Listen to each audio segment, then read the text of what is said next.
everyone, and thank you so much for joining us today. My name is Kimberly Olson, and I'm proud to be the Executive Director of the New York City Arts and Education Roundtable. The Roundtable is a grassroots organization representing thousands of artists, educators, teaching artists, and cultural leaders who are fighting for a New York City where every student has access to arts education and every arts education worker can afford to call New York City home. We are also thrilled to be joined today by some incredible council members that will be joining us shortly, as well as members of our incredible workforce. We are gathering today to urge the council and the mayoral administration to invest more in the arts and in this incredible workforce that brings arts education to New York City's 1 million students.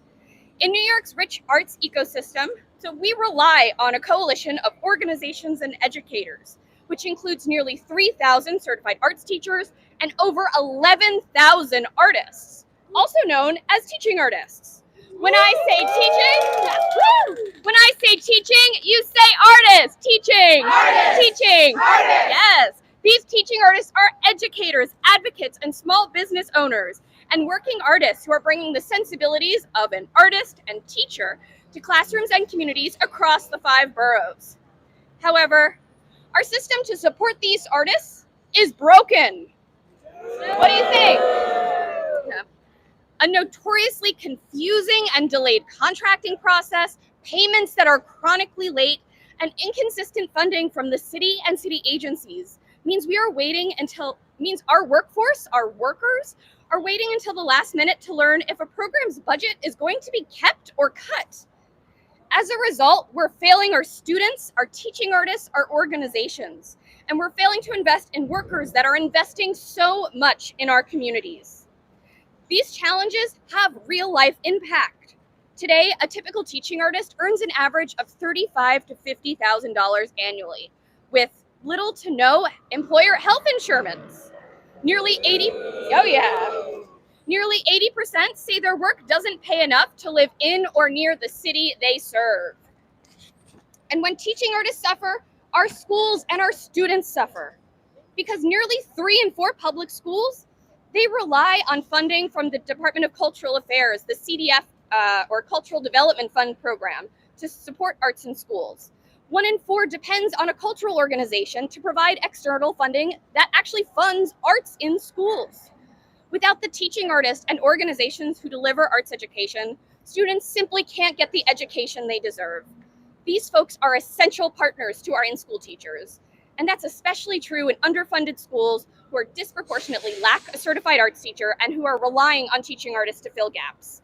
So today, we are standing together to call on the council, on our city, to stand up for teaching artists and to invest in the cultural institutions that sustain them.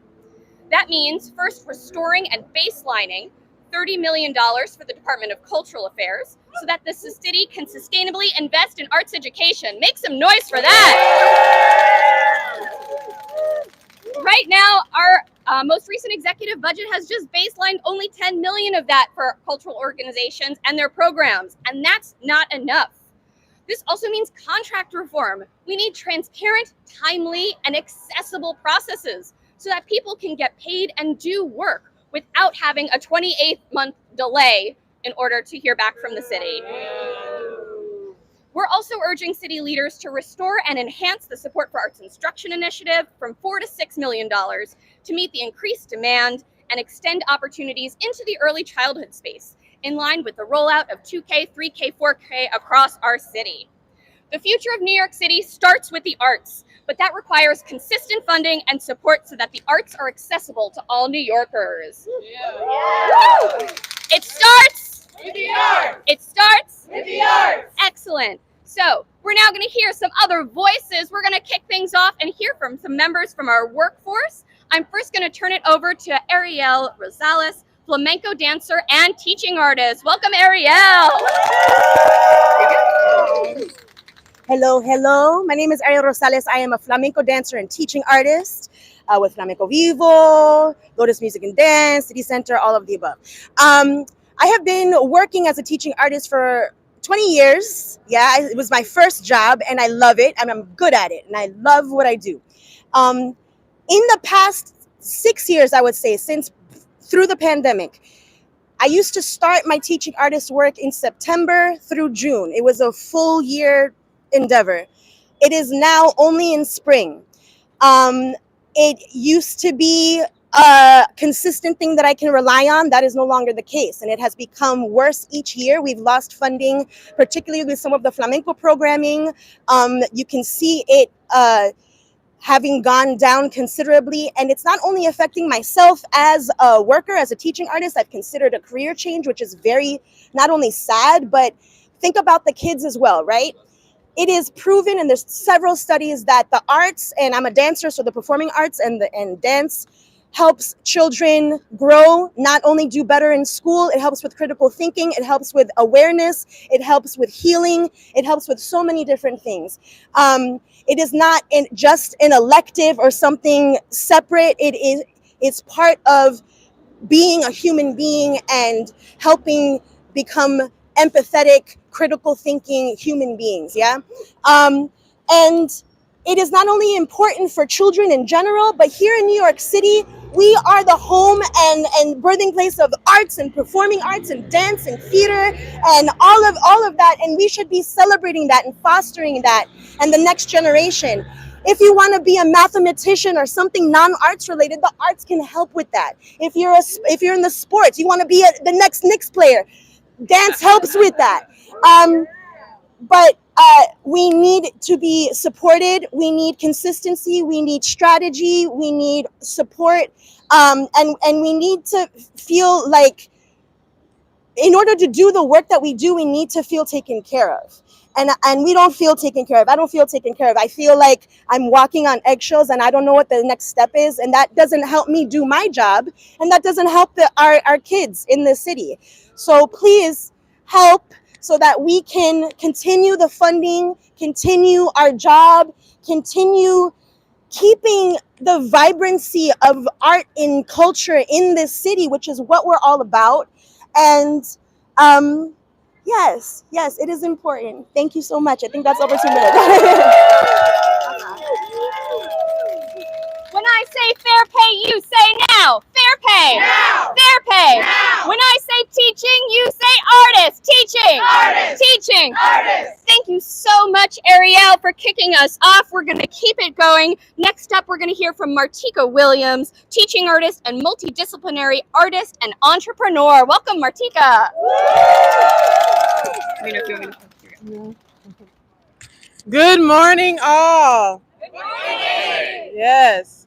My name is Martika Williams, and I teach theater at schools across New York City with Arts Connection and New York Theater Workshop. And I'm here to say that years of slow contracting and consistent funding and a bureaucratic mess have made it harder and harder to do our jobs. For 3 years, I've worked at a school in Brooklyn that had no foundational support for the arts outside of an allocated budget for teaching artists to come in 2 times a week.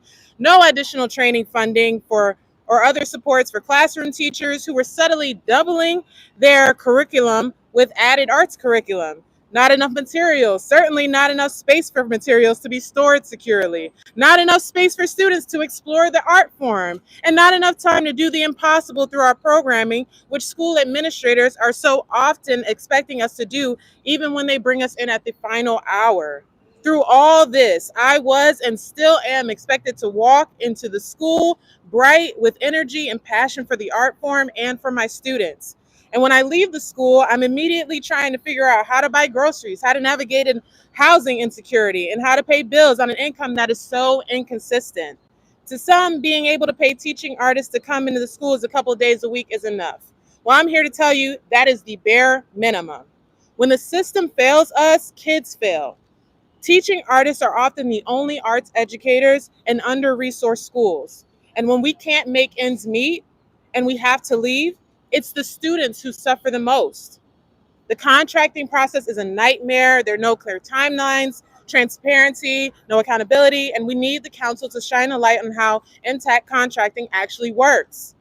The city depends on us to deliver arts education, but the pay hasn't kept up with what it actually costs to live here. This has to change. The preliminary budget included $10 million for cultural institutions and provisions to improve transparency in arts education. That's a great step. And we hope that we'll baseline an additional $20 million in the adopted budget to ensure sustained investment in cultural institutions, artists, and communities. We are asking council members Ressler and Dinowitz to hold a joint hearing, invest in fair pay, and build real support for arts education infrastructure this city says it values. It starts with the arts. It starts with the arts. Thank you. Give it up for Martika! Keep arts alive! Nixon 5! Keep arts alive! Nixon 5! Excellent. Now you've heard from a few members of our workforce. We're now going to toss it over to one of the most incredible arts education champions in our city today, the incredible Councilmember Rita Joseph, Chair of the Higher Education Committee. Good morning, everyone, and it starts with the arts. It starts with the arts, and we know how important arts are in schools with students. I can remember my art teacher, my music teacher till today, Alexine Fenty at PS 139 in Brooklyn. Every Friday, we used to dance in the cafeteria to Fame. Yes. So I remember that, and we named the school after her. So I know the impact of music and Miss Bradford in middle school. So I know what it means and what it takes, but we also have to take care of the workforce, right? Yes. The delayed contracts? No, that's a boo. Because you have to get paid. You have your bills to pay as well, guys. We talk about the real unfortunate way they treat this workforce, and we need to do better. So not only am I going to champion making sure we have enough music and art teacher, but making sure the workforce is taken care of as well. So good morning. I'm Councilmember Rita Joseph, a forever educator and the chair of the Council Committee on Higher Education.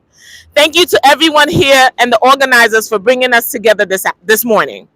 Arts are critical not just for students, but for teachers. When students are exposed to the arts, their worlds open up. As a teacher, I always try to find ways for my students to have physical connection to the lesson at hand. Teaching about Greek, teaching about African arts, I want my kids to see that styles, vases, and paintings for themselves, to have real experiences. That is what the art provides. Art provides a space for students to shape their own block of clay, to pick up their own brush. It strengthens all aspects of their education. So we must invest in the arts for our children by ensuring every school has a certified art teacher and an arts educator to protect them from skyrocketing inflation, right, guys? Improving city contracting to get artists and thousands of other vendors paid on time, and creating an artist-focused insurance pilot are attainable, meaningful ways, and affordability initiative. When we talk about affordability, they have to think of the arts workforce as well. When students have access to arts education, they flourish. We see them blossom in their full selves. Thank you again for being here, and we're going to continue fighting for arts funding. I'm forever indebted to each and every one of you for the work that you do, the lives that you change, the students you inspire. So on behalf of myself and the council, thank you.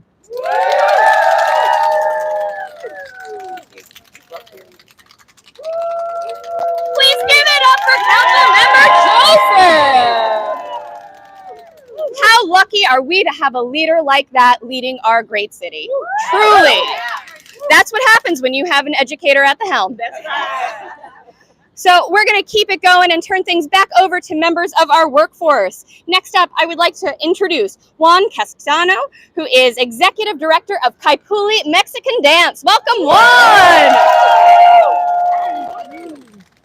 Good morning. Buenos dias. Buenos dias. My name is Juan Castaño. I'm one of the founders of Calpuli Mexican Dance Company, executive director and a teaching artist. Our organization has served New York City students and teachers for over 20 years. And we don't only just teach dance.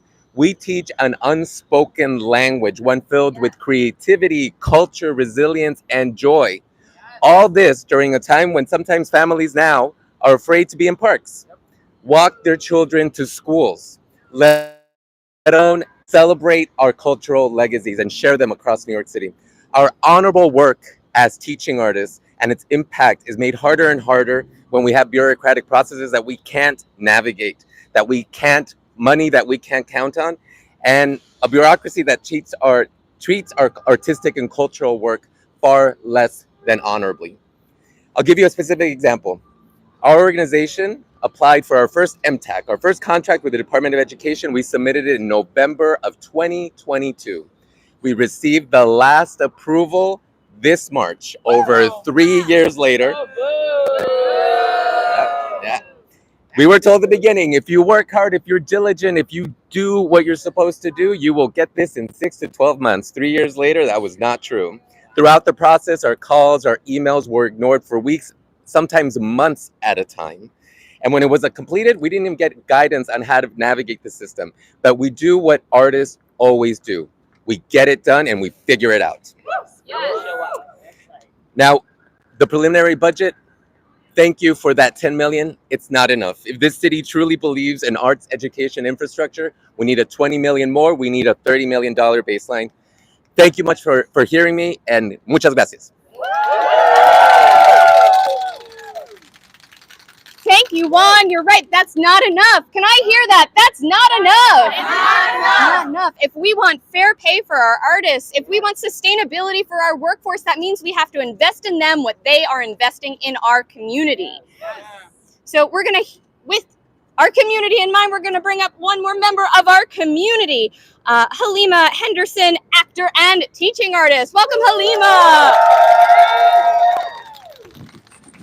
Hi, my name is Halima Henderson, and I'm a proud union actor and theater teaching artist in the Bronx, Brooklyn, Queens, and Manhattan.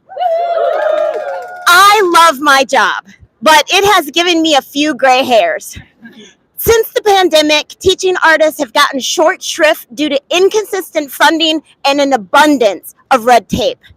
I have watched so many of my incredible colleagues leave the work that they so deeply care about as the landscape becomes less and less sustainable.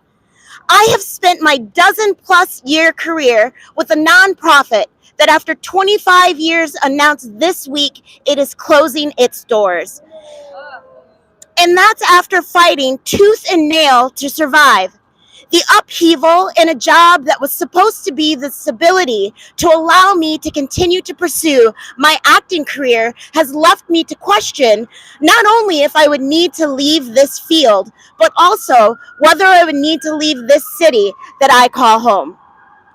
It is unusual to stay with one organization, let alone one school partner year after year as I have, but it shouldn't be. Because when there is space and the resources to support a school, we are allowed to build relationships. It provides financial stability, not only for the TA, but lays the groundwork for rich relationships with the students. These relationships are built student by student in some of the most under-resourced New York City public schools, where a 2-hour workshop is the only arts education a deserving student might receive. These workshops are high impact. I see it every day when there's a student in session 1 who won't raise their hand, but by session 16, I can't get them to leave. Mind shifts happen when a student learns that when they show up for themselves, anything is possible. So when that teaching artist doesn't show up because of lack of funding, it creates a void, not only in education, but in the fiber of the community that we've created. It is agonizing to hear a student say, "Hey, Halima, you're coming back, right?" when you know that you might not be. TAs show up all over this city, but this city doesn't always show up with us with the money. And that has to change. After a 30% self-employed income tax and the $26 I spent traveling round trip to my sites, there's not much left in my pay. And that's not okay. So if you value what we provide, and you should, pay us for our work. We're asking our council members, Ressler and Dinowitz, to make teaching artistry sustainable. Hold that joint hearing, invest in fair pay, build real support for the arts education infrastructure that you say you value. Our students, my colleagues, we're worth it. Keep the arts alive, Mix in 5. Thank you. Thank you so much, Halima. When I say fair pay, you say now. Fair pay. Now. Fair pay. Now. When I say teaching, you say artist. Teaching. Artist. Teaching. Artist. Now, I'm so grateful that we are able to close up our time together with, again, one of our city's best arts education champions, an educator himself and chair of the education committee, Councilmember Eric Dinowitz. We're grateful to have you with us. Come on up. Thank you. That was an easy request. Yeah. Right colors, wrong team. I know. It's okay. I have no team. I tried to wear the right colors today. Good morning, everyone. Good morning. Look, I'm a TikTok star. That's what this means. I've never held a microphone this small before. All right. Good morning. Good morning. All right. Do we love the arts? Yeah. You know, I love the arts too. The arts speaks to who we are as a society. And I was thinking this morning about the very earliest moments when I held my children. The very earliest moments we are all held as children. We are singing to our children. And we are dancing with our children. And we are putting beautiful artwork up in their nurseries as babies. It is who we are as a society, as a species. And that love stays with us up until forever. And so, of course, we have to invest in the arts because we are investing in who we are as a people. Now, we had a hearing on Monday. I chaired the executive budget hearing, and it was asked what % of schools are without a teaching artist or is out without an arts teacher. 16% of our schools are without an arts teacher. That means 16, at minimum, 16% of the schools have children in them who won't have that teacher that allows them and teaches them to express who they are on the inside, who they've been since the moment of their birth. Now, I have been investing in the arts as a teacher. I am an art student since I was born, since I did musical theater, since I did chorus and all of that. And I can tell you what it means to me, but more importantly, I can tell you what it means to my students.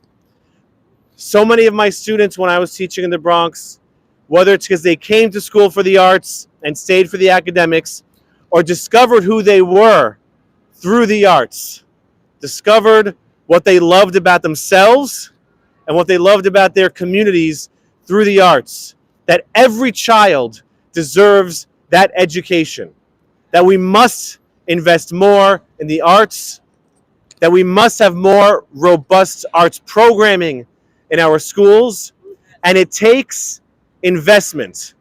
I don't just mean dollars. We do need dollars. Let's be very clear. We need dollars. But we also need policy in place. Policies in place that incentivize our schools and our school system to invest in the arts, that incentivize our teachers, our principals, our superintendents, and our chancellors to make those right decisions. Because we here know what's right for our children. Investing in the arts is right for our children. It comes with money. Comes with money. I was afraid you were going to jump on me if I didn't say money. And that is part of the equation. Because we cannot continue to rely on a school system that has arts in its schools just because the principal or a teacher or a superintendent happens to like the arts. It has to be core to our school system, and it has to be core to our school system because the arts is core to who we are. So, to all of you, you not only have my support, you have my continued support to support the arts in the budget, but to support a policy that really embeds the arts in our schools, because I know what it means to our children, and I know what it means to all of us, and what it means to our city. So thank you for all of your work, And again, you have my continued support. Thank you. Thank you so much. Please give it up for Councilmember Dinowitz. Who knows? Maybe one of these hearings will end with a performance as well. Who knows? By who? By you. I think my whole job is performing. Yeah.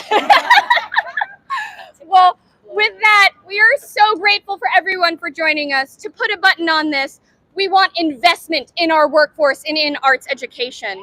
We want to work with members of our city's leadership, including the fabulous council members that joined us today, towards contract reform, towards transparency, towards better embedding the arts within our schools.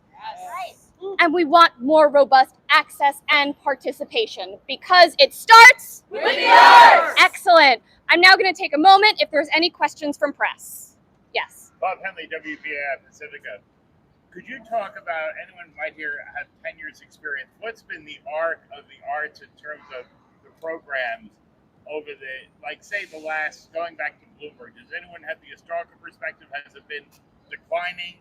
Are we holding our own? You mentioned the councilman mentioned 60% don't have any interaction with an arts experience. Sure. So when I think back over the First, past, yourself. oh, my name is Kimberly Olson. I'm executive director of the New York City Arts and Education Roundtable. When I think back over the past 20 years, what happened in 2008 with the fiscal crisis is that New York City public schools cut dedicated funding for the arts. That was a huge shift, erosion of arts in our schools. As a result, we have been slowly trying to build back programs, build back in-school certified arts teachers, partnerships with arts and cultural partners, which then were once again hit when the pandemic struck. And these programs were decimated across all of our neighborhoods. We're heartened to hear that we're starting to rebuild that workforce with initiatives like Teach NYC, incentivizing the hiring of arts teachers, but that's simply not enough. This is a partnership between in-school arts teachers and teaching artists. And that teaching artist workforce is struggling. Where there is not an arts teacher, there is an artist that is offering arts instruction in dance, theater, music, visual arts, media arts, doing this incredible work without the investment and support they need to be able to afford to live in our great city. And the follow-up? Of course. So one of the things, pulling back a bit, we know that there's also a truancy crisis. It's not talked about much, but COVID was the first time in modern history we stopped structured instruction in schools. And this is a double-digit problem here. We have a shrinking school population because of demographic issues, and then this issue.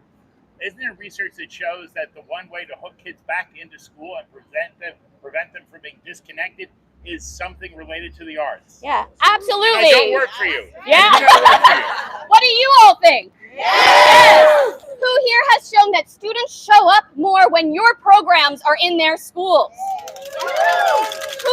Who here has seen a student say or heard a student say, I showed up to school today because I knew I had dance, I knew I had theater, I knew I had visual arts. Not only are we seeing it in real time, the research also shows. A report from out of Boston Public Schools over the course of about 20 years showed there was increased student attendance, increased parent engagement when there were arts programming offered at the school. The research is there. This is one of our best secret weapons, special sauce to helping support and engage our young people. Now I have one more on economic development. Isn't it shown that young people that stay with education earn more throughout the rest of their natural life and pay more in taxes? What do you think? Yeah, I mean, this is a cross-issue area. This is economic development. This is civic participation. This is creating healthy, safe environments within our city. It all starts with the arts. And so that's why we fight so passionately for these programs to be embedded in schools and communities and to have the workforce behind it who is qualified and able to do this work, knowing how important it is to setting students up for success in school and in life. Yeah, art is the love language. Yeah. So would you guys come on? I want to give you 2 hours tomorrow morning from 6 a.m. to 8 a.m. Pick who you'd like to come on and tell like potentially 20 million people, make your case. That sounds like a plan. Let's do it. Fabulous. Are there any other questions? Wonderful. To end us, I'll do another final chant. Keep arts alive. Nixon 5! Keep arts alive. Nixon 5! It starts with the arts! Yay! Thank you all. Thank you all. I know it is very